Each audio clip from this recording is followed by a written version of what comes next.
kayo na-arresto namin. Salang, pagbibenta na illegal na droga.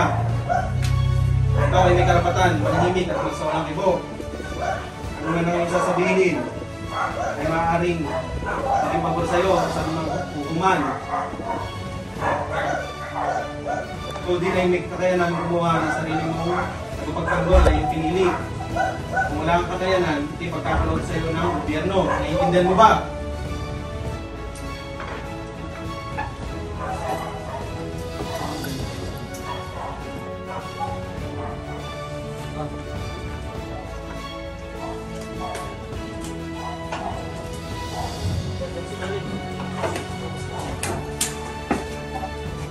Ayan.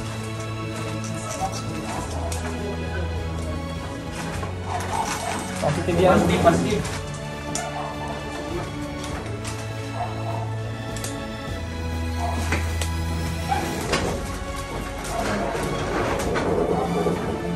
Dito.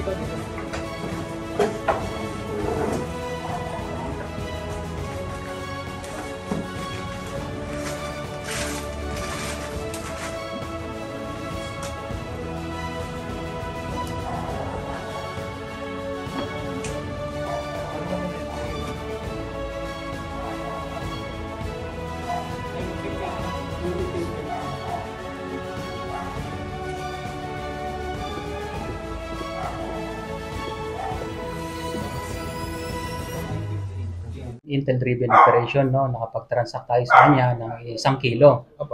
So, upon transaction, upon na-consummate natin, no? Meron pa tayo na-recover na 3 kilo sa kanya. So, all in all, more or less 27 million ang ating na-recover, ang value ng lahat ng illegal drugs. Sir, ano po kalaking tulak ito, sir? Ang dami. Actually, malaki ito. Kasi kilo yan, no? So, iimbestigahan pa natin yan kung sino yung mga malalaki pang collection kung may boss pa.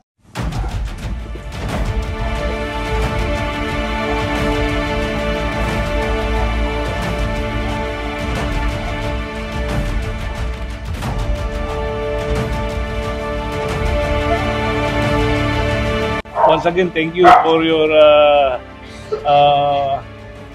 support and for waiting.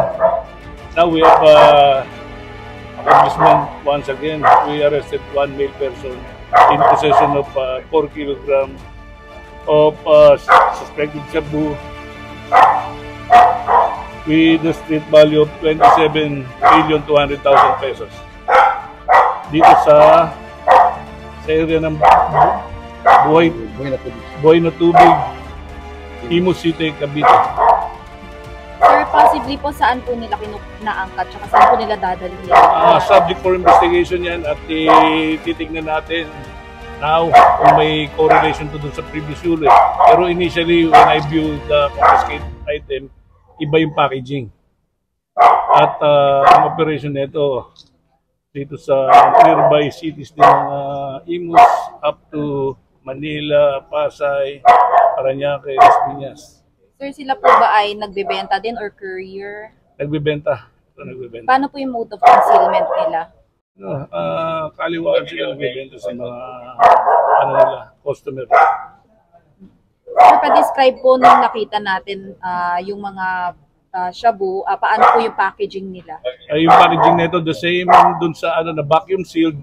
Ang lang magkakaiba, contain ng orange packaging na parang hindi ko ma-describe kasi this time ko may init sa loob tsaka walang signal kaya ako lumabas. Kaya now we will go inside. Kung wala na kayong tanong, we will go inside para ma-view natin yung Sure, Bali ang kakaharapin kaso nung yung kaso will be we will file section 5 and 11 sa suspect natin ng RA 9165. Sir, may previous case na po ba itong suspect? Isa pa rin yun sa alamin natin. Pero seemingly parang wala pa. Alamin din natin. Pa-background check natin. Kasama sa investigation. Itong bahay ba ano to? Pag-aari pa? Isa rin yun sa alamin natin.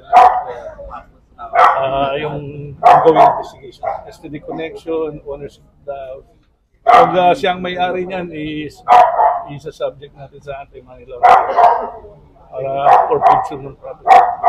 Sir, kanina, may iba lang ako. Doon sa unang operation ng PNP ay aminado na dahil sa kahirapan kaya sila pumasok sa kalakaran ng illegal na droga.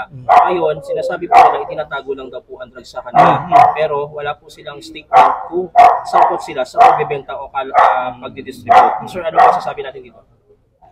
Imbestigahan natin lahat ng mga pinagsasabi nga nila, yung mga allegation nila. Alamin din natin. Kaya din dito, imbestigahan natin. Sir, ito po sunod-sunod na halos yung mga nahuhuli na malalaking illegal drugs ng PIDEG. Ano na pong status natin doon sa pag-trace ng pinaka-drug lord? Kasama sa imbestigahan natin yan, yung pag-trace ng drug lord kasi may ano yan may mga layer sa supply chain. May main supplier, second layer, diba? Third layer, middleman, runner.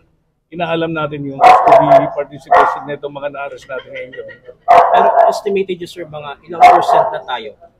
Hindi natin masabi kasi sa laki ng bansa natin with porous shoreline, marami tayong pwede magpasukan sa ship side entry. Marami, kagaya ng mga previously na-arrest or na-confiscate illegal. Sir, yung nasabi niyo pong chain, nasa ang layer po sila doon? Ito, parang second layer ng chain na supply ng illegal drug. Sir, pwede po kayo, Sir Chong? Yes. Sir, anong masasabi niyo na area of responsibility niyo, sir? May mga ganito palaking talaga ng illegal na droga na nasasama. So, nagpapasalamat po tayo sa PIDEG at sa tulong po nila na kuha po natin yung mga supplier ng illegal drugs dito sa ating lugar. So, sa pagkikipagtulungan po ng different stakeholders ng ating community, so nagkakaroon po tayo ng mga ganitong huli sa mga information na binibigay ng mga tao. Thank you. Sir, balik kay Director sa akin. Nabanggit niyo kanina, iba-iba yung packaging ng iba. sir, no? Could it be an indication na magkakaibang grupo yan? Yes. Possibly ibang source. Kaya kasama sa imbestigahan natin. Ating sir, involved yung Golden Triangle dito? Pwede. Hindi natin din-discount yung ganung mga possibility. How about yung mga ano, sir? Kasi napansin namin yung mga packaging, sir. May Code, di ba? Pinag-aaralan natin ano yung mga significance ng code na yun na nakalagay sa container. Thank you, sir.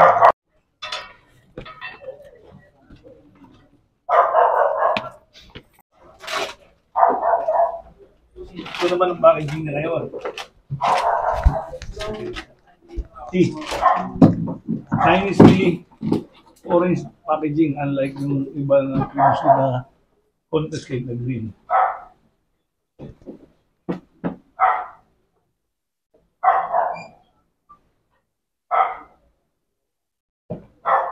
Sir, magkano po yung buy-bus man? 1M? 500. 500.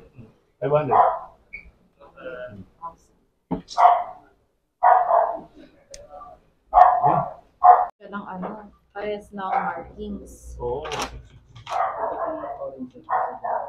Okay ba? Nag-i-innovate din sila in disguise of so many plastic bag containing Tirin po ang lalagay. maybe hindi tirin to. Unlike yung kanina, goldfish feeds, di ba? So ito magkaiba. Nakita natin kaya for other law enforcement agencies to have reference na saka sa PNP personnel who is conducting checkpoint operation, red flag na pag ganitong mga packaging, di ba? Scrutinize na gusto siguro. Yung mga share lang namin sa kanila. Okay, medyo lalabas na ako ha. Thank you sa inyo. Gumagamit ka. Kasi benta lang, gumagamit. Dati nang nakulong, sir.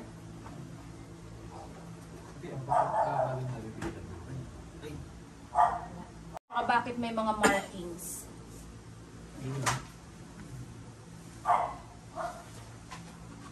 Sir, pwedeng pa-explain na lang po, ano po yung ibig sabihin nitong mga markings, mga Chinese markings, tsaka itong mga 666?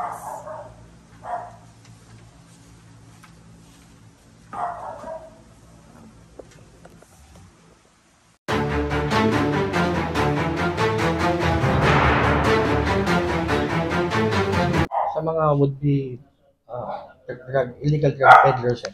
Yes, magiging paalala lang natin, no, wag na siguro nilang subukan dahil masisira talaga ang buhay nila. Sir, for the record, full name and designation, please, sir. Sir, I'm Police Lieutenant Homer Puntuan Diamalon, assigned as team leader of this operation. Sir, thank you very much, sir. Thank you very much. Congratulations, sir.